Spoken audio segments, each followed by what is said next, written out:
આપણી સાથે અત્યારે કીર્તિબેન પટેલ છે. કીર્તિબેન, ગઈકાલે જે રીતે તમે જુનાગઢ ગયા હતા અને જુનાગઢમાં જે રીતે સાધુ સંતો તમારો વિરોધ કરી રહ્યા હતા, આખી ઘટનાને લઈને આપ શું માનો છો? સાધુ સંતોએ તો મારો વિરોધ કર્યો જ ના હોય, બરાબર. હું માનું છું કે સાધુ સંતો જ નાવાનું ત્યાં છે, બરાબર. પણ આ વખતે બધા જ ભાવિ ભક્તો ત્યાં લાઈનમાં ઉભા હતા અને બધા જ ભાવિ ભક્તો સાથે હું લાઈનમાં ગઈ હતી અને મારી સાથે ઘણા બધા નાઈ છે જે ગૃહસ્થી વાળા છે, ઘણી બધી દીકરીઓ છે જે નાઈટ ડ્રેસમાં છે, અને હું તો પ્રોપરલી આપણે સનાતન ધર્મના માન મર્યાદા સાથે ગઈ હતી ત્યાં, બરાબર. તો તમને બહાર નીકળવાનું કેમ કીધું પોલીસ દ્વારા? પોલીસ વાળાએ મને બહાર નીકળવાનું નથી કીધું.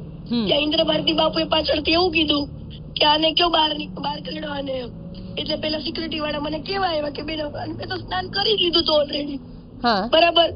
એટલે પછી મેં કીધું વાંધો નહીં. પછી પેલા સાહેબને મેં એવું કીધું કે બધી આમ જો ખાલી નાઈટ ડ્રેસમાં ત્યાં બધી છોકરીઓ નાતી હતી, બરાબર.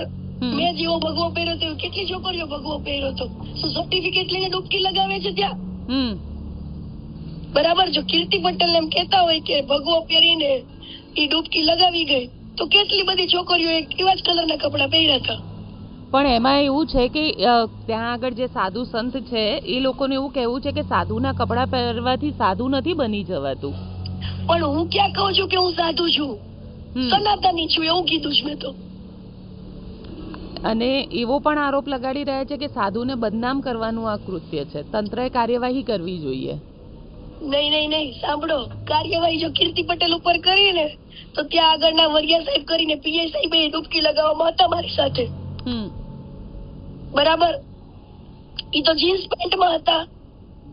ઓકે. અને કુંડની મર્યાદા તો એવું કે છે કે જીન્સ પેન્ટ પહેરીને તો એને ઉપર નથી ઉભું રહેવાતું, આજુબાજુમાં નથી ઉભું રહેવાતું.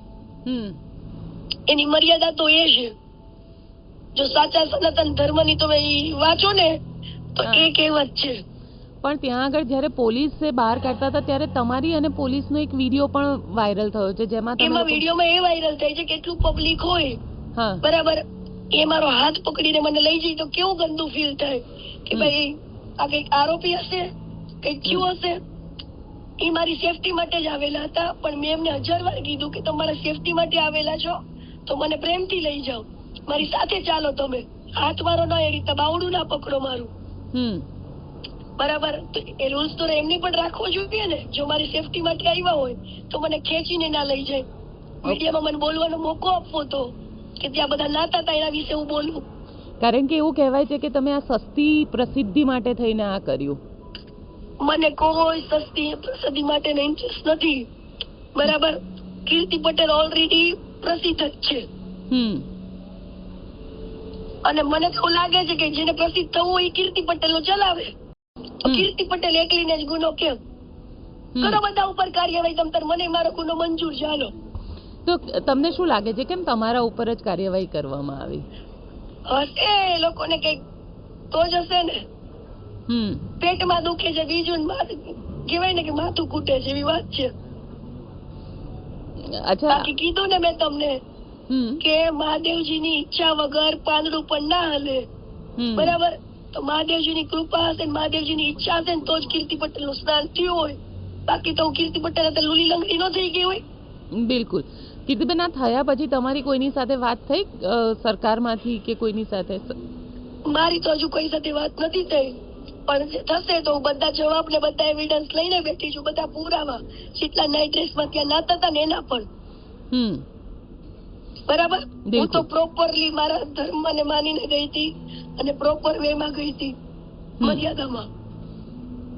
બિલકુલ બિલકુલ. કીર્તિબેન, અમારી સાથે જોડાવા માટે આપનો ખૂબ ખૂબ આભાર. Thank you so much.